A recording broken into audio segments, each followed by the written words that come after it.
Well, right now I'm working on a customer's machine. This is actually a friend of mine. Actually, the guy who supplied me with a lot of my scrap electronics and other junk when I was a kid. This is a Dell. Let me move my keyboard here.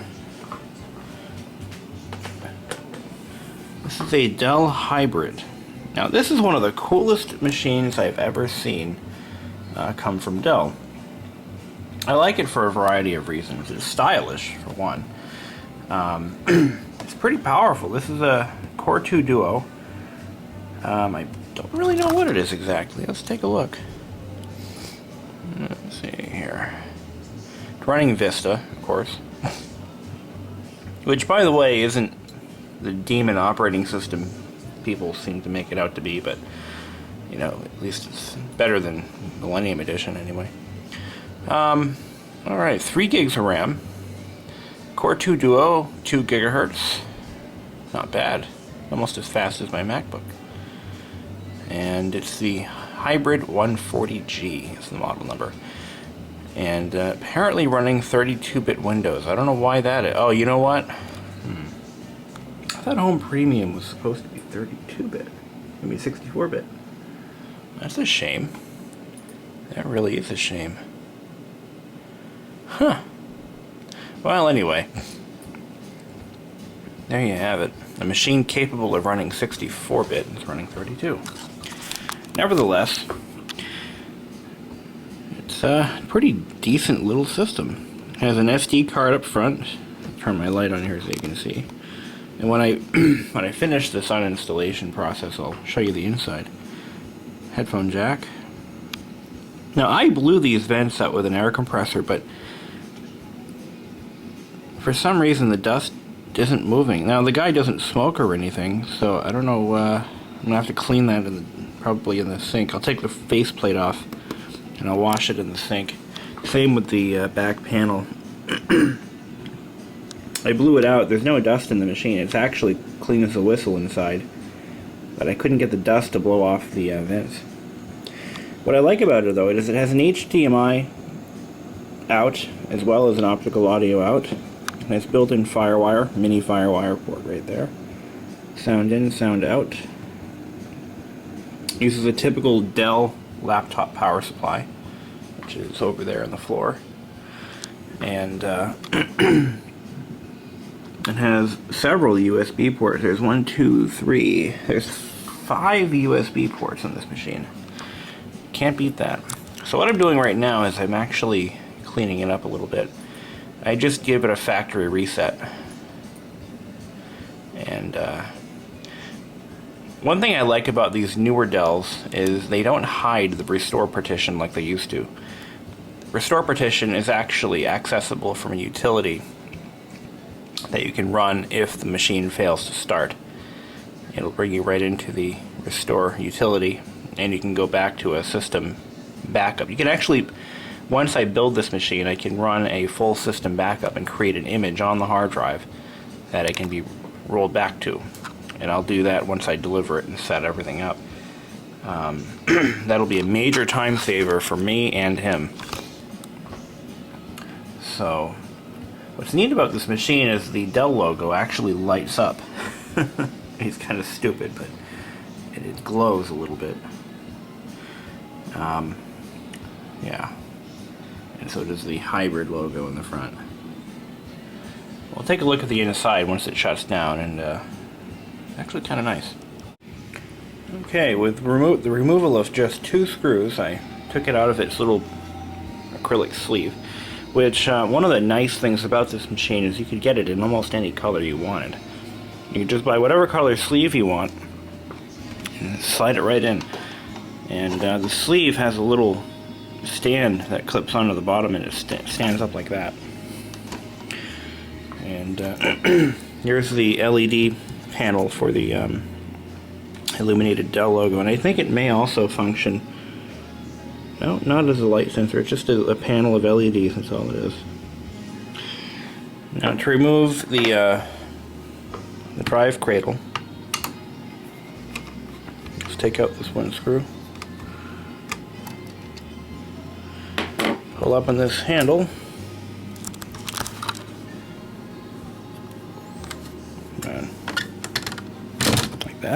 you go.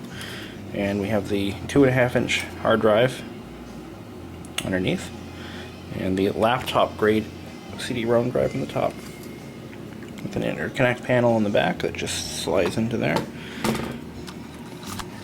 This machine is basically a notebook built into a tiny case. That's really all it is. It's nothing, I mean, it's not a notebook motherboard, like it wouldn't fit in any of Dell's laptops, but similar in design. It has an optional Bluetooth, an optional LAN spot, so you could actually add an integrated LAN adapter to this machine. This one doesn't have that option. I'm sorry, integrated Wi-Fi. 2 memory slots, SODIMMs, PC2 6400. CPU is here, the primary heatsink is here, and then there's a heat piped radiator right here in front of the fan. This board in the back is like an interconnect board for, or interface, I'm sorry, I/O board, and pretty nice little compact design. I like it, I really do. Unfortunately, they don't even make these anymore. They've replaced this with a machine that's designed to mimic the Cube. Not the Cube, sorry, the Mac Mini. Yes. It's a little bit taller and a little bit smaller, but it's designed to look like the Mac Mini. But other than that, it's just a neat little machine. I mean, I'd buy one myself. It'll make a great entertainment system PC, and mainly because of the HDMI built in and the compact size. It's just a great little all-around system. I wouldn't buy one now because I really don't have a use for it, but hey, what's this in the back? Is that a reset switch? Yeah, there's a reset switch. I mean, this is pretty cool. Pretty cool. So I'm going to try to get these faceplates off. I want to wash them, you know. I don't want to give him back a machine that looks like shit, you know. I want it to look nice. And it does have a socketed CPU. You know, I don't see very many surface mount soldered CPUs anymore. Those were very popular, you know, several years ago for cost savings. But I'm seeing almost every laptop I look at today, almost everything I see today has a socketed CPU, which is a sign of the times, I guess. Maybe it's cheaper to build one CPU for everything instead of having 2 different production lines, you know. But that's that. That's the Dell Hybrid. Pretty neat little system. And the guy who owns this, he completely hosed it. It just, there were so many things wrong with the operating system. It had so many things. He never ran any virus software, despite my pleas to do something otherwise. At least do something free. I think he did have, he had one of those freebies on there, and it didn't do any good. That's what he did. He had like Avast because he would not pay for legitimate antivirus software. So I told him, okay, I tell you what, I'll fix it up, and this time you have to put antivirus software on it. I will do it for you. I won't even charge you to do it. Just give me that old projector and that old fan, and we'll call it a deal. And he said, okay. And here we are. That's how I got the projector and the Victor fan. And so when I bring this back to him, we're going to put, I think for him I'm going to do either Kaspersky or Symantec. I'm not sure which one. They both seem pretty effective. I've used both. I won't use, will I ever use McAfee antivirus. I put that on one machine and it crippled it. And it didn't even work. It was my dad's computer, and I paid for it, and he infected it within a couple of days. So, but I've had excellent luck with Kaspersky and Norton for home users and Symantec for business.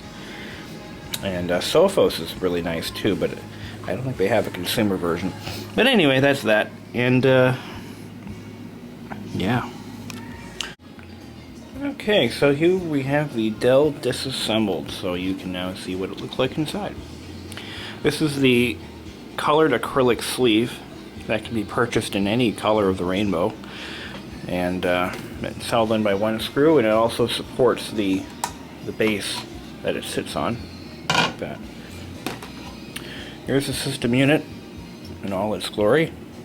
I love the engineering and the attention to detail that Dell placed in this machine. And it's so precise and well fitting. Nothing is out of fitness, or it just fits together nicely. It looks nice apart. Now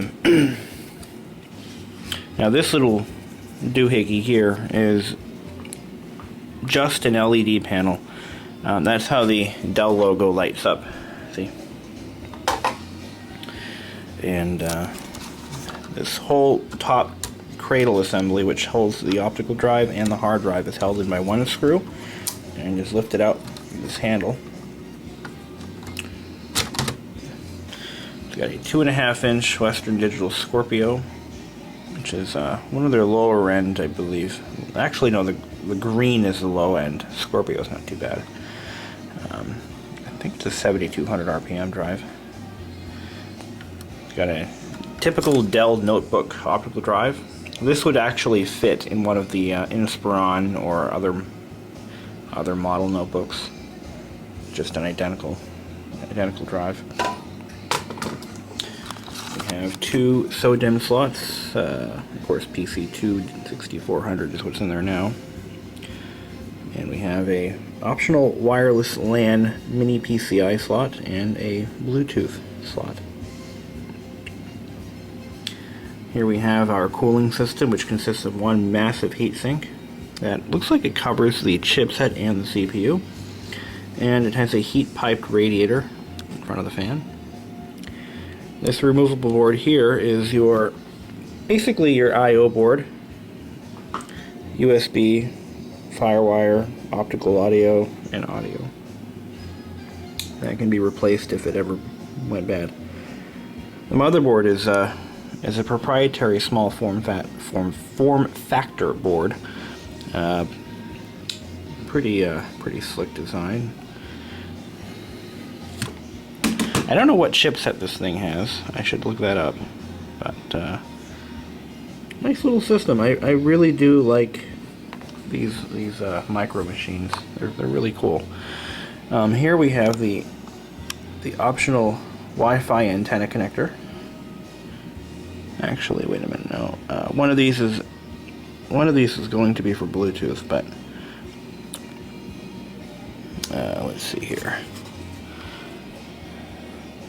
I see two antenna leads, and they both would more than likely be for wireless LAN. Maybe that's used for something else. It could be. I don't see an antenna lead for the Bluetooth. I just see the two Wi-Fi antennas. There's one antenna in the front, one in the back. Interesting. So that's that. Here's the CMOS battery, which I'm going to unplug. I need to hopefully reset the BIOS password, but I don't think you can do that like that on these. In the old days, you could just, oh, there it is. There's a clear CMOS jumper right there. There's a BIOS password set on this machine, and nobody knows what it is. So I've got to figure that out. So I'm going to go ahead and move that jumper right now. Just clear the CMOS. Typically, to clear the CMOS, you jump it to the clear mode, power it up, power it down, and then it should be cleared. Hopefully. Some manufacturers had a BIOS reset tool. I know I know Compaq did about 20 years ago.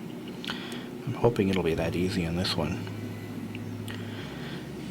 So, there you are. The Dell Hybrid. This is a great machine for an entertainment center.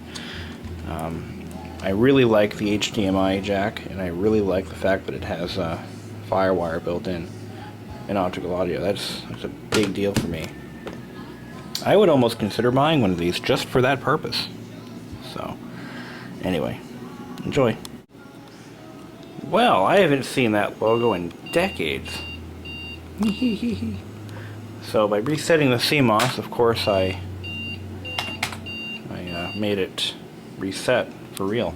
So what we're going to do. As a side note, I hate this monitor because if it doesn't see a DVI signal, it automatically switches back to VGA, which pisses me off. Stop it!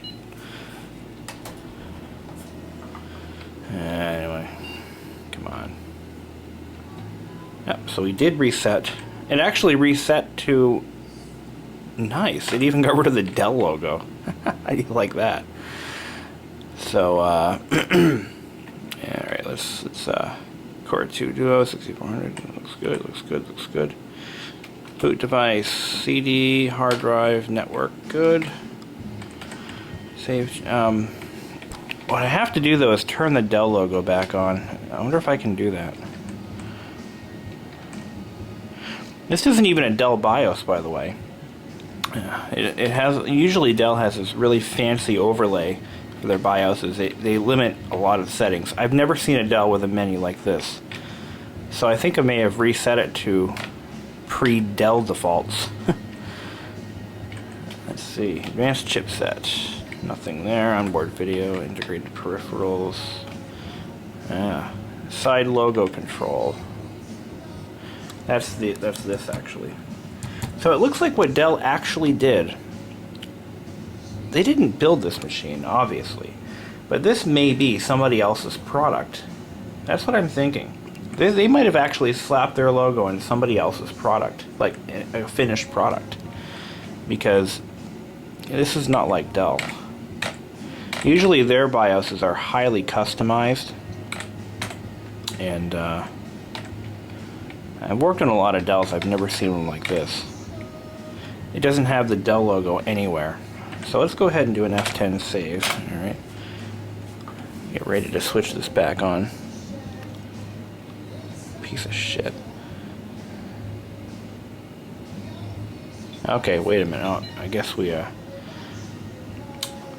maybe not. So they have a custom startup logo. That's it.